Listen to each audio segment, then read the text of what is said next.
messieurs, bonjour et bienvenue au flash de 10 heures sur la RTB.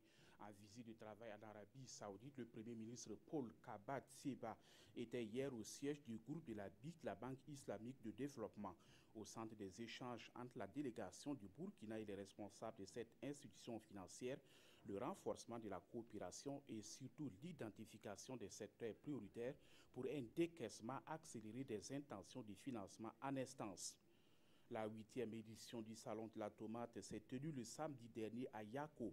Comme aux éditions précédentes, la question de la transformation et l'écoulement de ces produits ont refait surface. Les acteurs ont également abordé d'autres préoccupations comme le manque d'organisation des acteurs et la gestion durable des aménagements hydro-agricoles.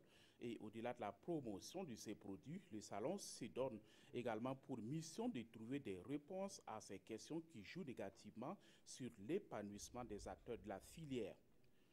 Hier, 24 avril, les fidèles musulmans se sont retrouvés au stade Joseph Issoufou Konombo à Ouagadougou pour une conférence animée par Cheikh Abdul Aziz Soré. La cohabitation interreligieuse était au but de cette conférence. Selon le conférencier, il faut promouvoir la paix et proscrire toute autre pratique qui ne nous rassemble pas. Pour lui, malgré les divergences religieuses, les différentes communautés doivent vivre ensemble car c'est la seule façon de construire un monde meilleur. La conférence a connu la participation de plusieurs fidèles musulmans venus des 13 régions du Burkina et des pays voisins comme le Mali et la Côte d'Ivoire.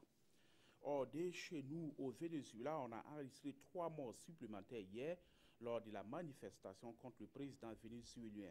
Au total, depuis 3 semaines, au moins 24 personnes ont été tuées et une centaine d'autres blessées durant le mouvement qui appelle à la destitution de Nicolás Maduro. Le mouvement avait commencé dans le calme lundi avec un immense sit-in visant à bloquer l'accès à la capitale Caracas.